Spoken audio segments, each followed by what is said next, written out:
Assalamualaikum warahmatullahi wabarakatuh. Om Swastiastu, Namo Buddhaya, salam kebajikan. Sebentar lagi tahun 2025 kita akan masuki sahabat. Tapi ada satu catatan penting yang merupakan kesimpulan satu perdebatan nasab yang paling seru sepanjang tahun 2024, yakni ketika salah seorang ketua PBNU, Pak Fahru Rosi, itu berdebat dengan Kiai Manudin Usman Al-Bantani pada Suka TV. Hal ini kembali di-up di media sosial sebagai salah satu bentuk peringatan akan berakhirnya tahun 2024. Ada beberapa catatan-catatan penting memang yang saya kira sangat penting di dalam perdebatan nasab itu.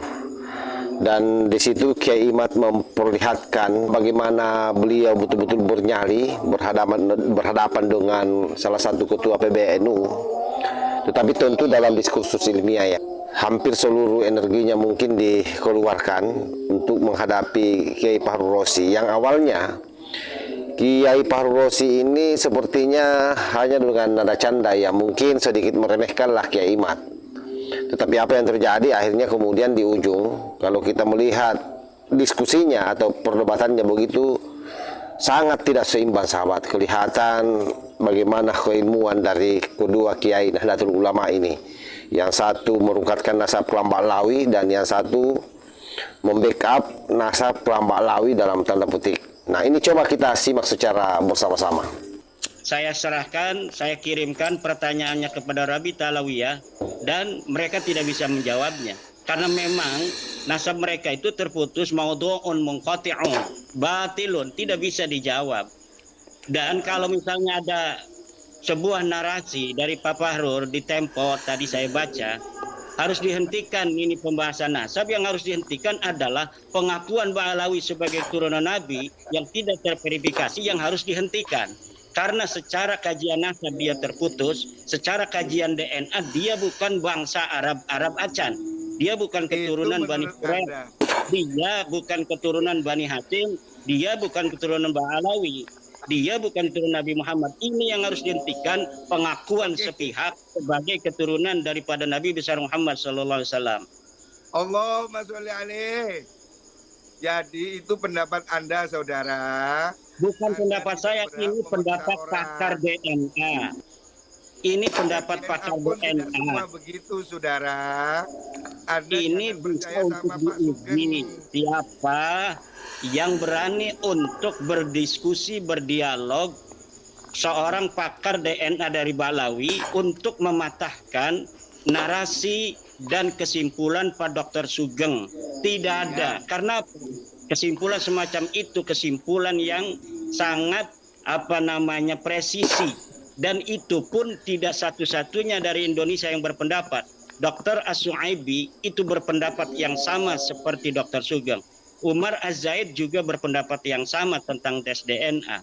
Dan ini saya kira sudah waktunya PBNU atau MUI untuk mengeluarkan sebuah maklumat bahwa memang Ba'alawi ini bukanlah keturunan baginda Nabi besar Muhammad sallallahu alaihi wasallam. Karena apa? Aksesnya ini hanya ke warga NU. Kenapa kita ini setiap tulisan saya minta admin untuk kemudian menampilkan tulisan saya di RMI, karena RMI itu Rabita Mahid Islamiyah, persatuan ikatan pondok-pondok pesantren yang didawir-dawir oleh para kabib-kabib oknum itu adalah para kiai pesantren. Dimintain uang 5 juta, 10 juta, 20 juta, bahkan ada yang 100 juta, itu kalangan pondok pesantren. Jadi ada kaitan. Kenapa tulisan-tulisan saya tentang bahwa nasab Ba'alawi ini batal itu ditaruh di Rabita Mahid Islamiyah? Mereka para kiai-kiai berterima kasih. Semenjak isu nasab ini batalnya mereka itu diketahui publik, mereka tidak lagi datang para kiai untuk minta-minta uang. Itu diantaranya Pak Fahrur yang harus diketahui. Baik, langsung Pak Fahrur bisa menanggapi bahwa tadi kan persoalan nasab itu terputus itu kan. Silakan Agus. Ya, jadi gini, nasab terputus itu menurut Pak Imad. Kan sudah saya katakan bahwa Anda harus menyediakan ruang untuk berbeda pendapat, ya.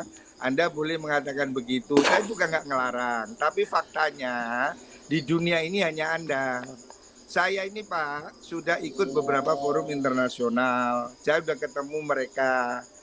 Dan mereka semua mengakui nasab itu. Orang yang saya temui ya. Mereka ini apakah mereka punya otoritas di dalam masalah nasab? Ini yang harus kita jangan terlalu merasa rendah diri di hadapan bangsa-bangsa luar.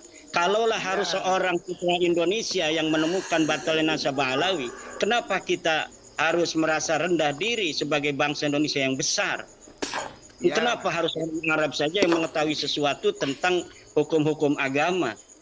Yang jelas itu dalilnya yang perlu diuji. Saya sudah kirim surat pada Syekh Mahdi Rajai dari Iran. Katanya dia pakar nasab.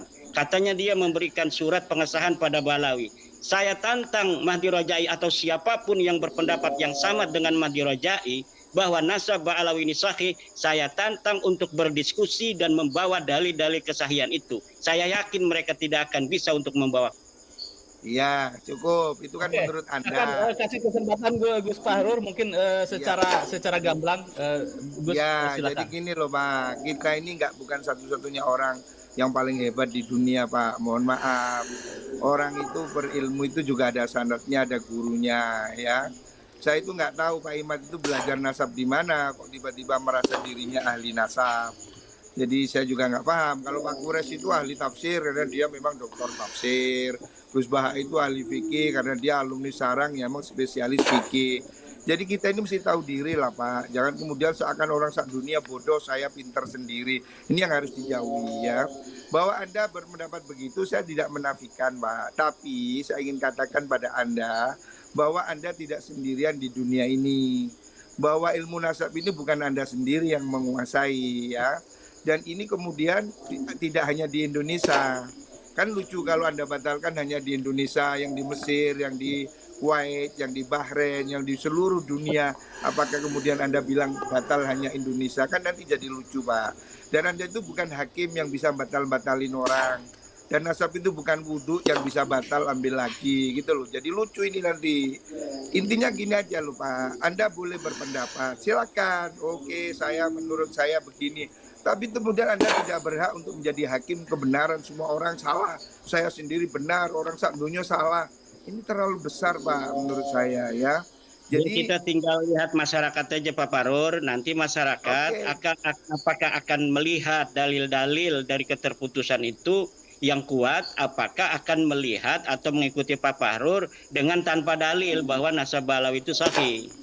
Bukan tanpa dalil Pak, cuma saya males berdebat dengan Anda. Saya males, saya sudah baca kok sebelumnya tesis Anda itu saya lihat itu di tulisannya Murad Syukri. Itu sudah mirip-mirip lah, di beberapa internet saya lihat itu narasi-narasi yang hampir sama. Jadi saya nggak kaget Pak, dengan apa yang Anda ungkapkan itu saya nggak kaget. Jadi kita sama-sama melek internet Pak. Jadi saya kalau begitu tinggal dipatahkan saja, dipatahkan. Memang Pak Fahrur punya dalil, silakan. Mana dalilnya yang menyatakan bahwa Ubaidillah sebagai anak Ahmad? Mana dalilnya bahwa Ahmad bin Isa itu dia pindah ke hijrah ke Yaman? Mana dalilnya bahwa Ahmad bin Isa pernah ada di Basrah?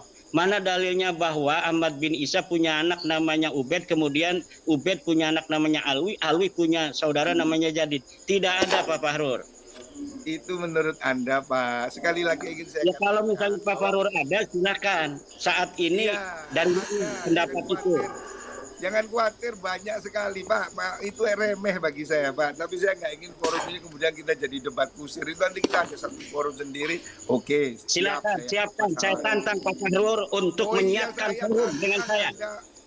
Saya tantang Pak Fahrur untuk menyiapkan forum debat ilmiah tentang nasab Balawi yang putus ini. Cari dalilnya, kalau punya dalil. Dengan senang hati. Dengan senang hati. Al-Ra'si wal Ain. Al-Ra'si wal Ain. Naam. Anta dirukum. Al-Ra'si wal Ain. Anta dirukum. Al-Ra'si wal Ain. Jadi saya katakan Pak, Anda ini nggak usah terlalu menggebu-gebu seperti ini ya, sebagai orang sama-sama santri. Saya ini lama Pak mondok Pak. Ngerti lah Pak, orang bisa baca kitab saya tahu. Ya, jadi nggak usah terlalu petetek kayak orang sedunia kalah semua beginilah.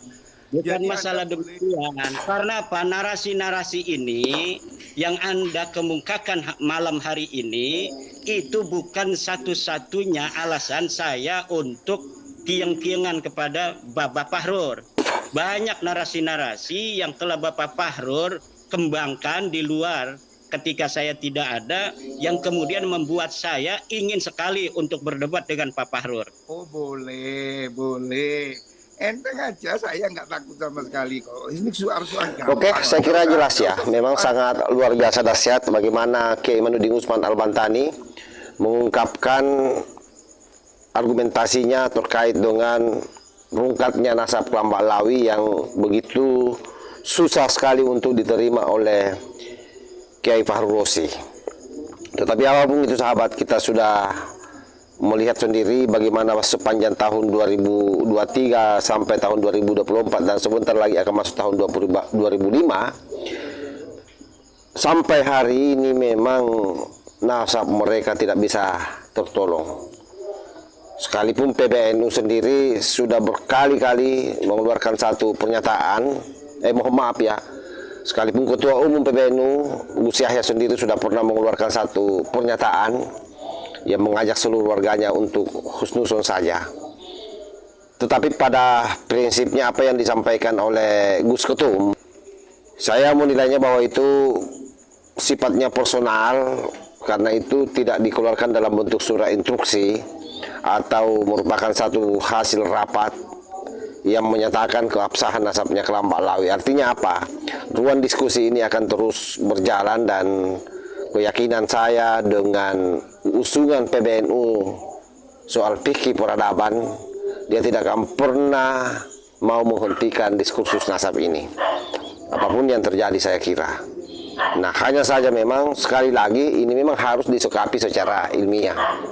Jadi siapapun yang berdebat soal nasab ya harus ditunjang dengan data-data dan fakta-fakta, sehingga kemudian rakyat betul-betul tercerdaskan. Nah, ini juga membantu Kelambak Lawi untuk mengenali dirinya, karena menurut hemat saya kalangan Mbak Lawi yang ada hari ini itu korban juga sebenarnya. Dia korban dari penjajalan doktrin secara turun-temurun, dan karena dia merasa happy, dia merasa enak, dia menikmati itu sebagai suriat Rasulullah sekalipun palsu berdasarkan dari Kiai Imanuddin Utsman Al-Bantani, ya dia tidak berupaya mencari data-data yang konkret.